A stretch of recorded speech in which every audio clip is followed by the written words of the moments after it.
বিসমিল্লাহির রহমানির রহিম। আসসালামু আলাইকুম। কেমন আছেন আপনারা সবাই? মাংস রান্না করতেছি। বিসমিল্লাহ দিয়ে দিলাম তেল,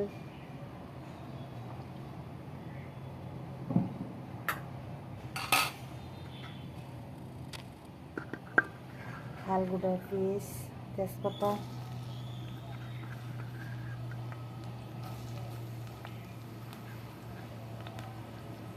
একটু কাঁচামরিচ দিছি,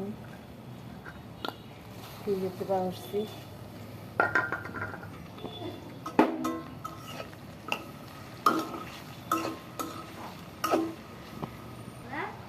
দিয়ে দিছি পেঁয়াজ, রসুন, এই ধনিয়ার গুঁড়া, মরিচের গুঁড়া, ধনিয়ার গুঁড়া,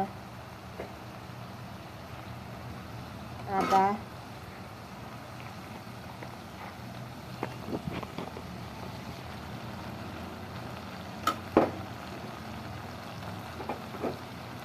মরিচ, কাঁচামরিচও দিচ্ছি, এর জন্য মরিচটা কম দিচ্ছি।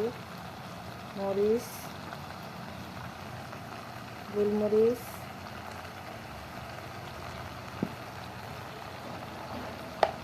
জিরার গুঁড়া,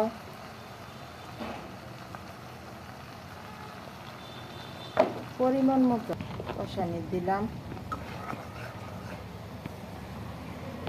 কষানি হয়ে গেছে, কষানি এখন মাংস দিয়ে দিব।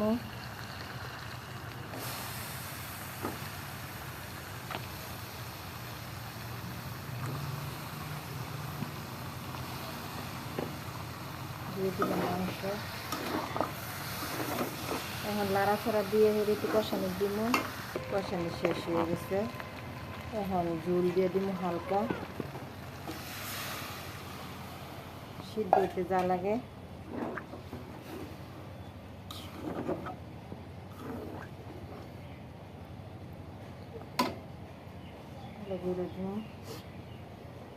এখানে ডাল বসেছি, ডাল বোনা, মরিচ, কাঁচামরিচ, শুকনো মরিচ, রসুন, তেজপাতা, ওই আদা, আদা না, পেঁয়াজ, রসুন, শুকনো মরিচ, কাঁচামরিচ, হলুদ, তেল, এটা একবারে বসাইছি। আমাদের গাজীপুরের মানুষের ডাল বোনা বলে, এলা আপনারা কী বলেন? ডাইলের জোড়া, এলা আপনারা কী বলেন জানি না। হইতে থাক। তরকারি প্রায় হয়ে গেছে, অনেকটা কালার সেয়েছে। মুরগির গোস আর হয়েছে, দেখা যায় যে গরুর গোস, কিন্তু আসলে কিন্তু মুরগির।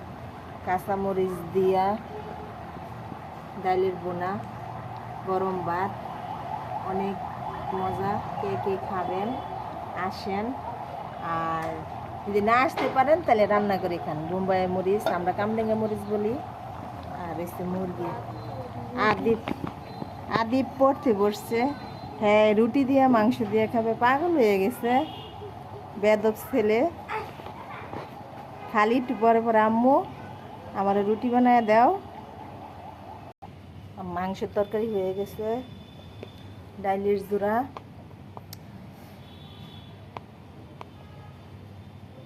মুরগি। আদিপ রুটি খাবে, এখন রুটি বানাবো। এই কড়াইয়ের মধ্যে কড়াইতে তরকারি পাতলি ডাইলে দিচ্ছি, আমি কড়াই ছাড়া রাঁধতে পারি না। এখন রুটি বসামো।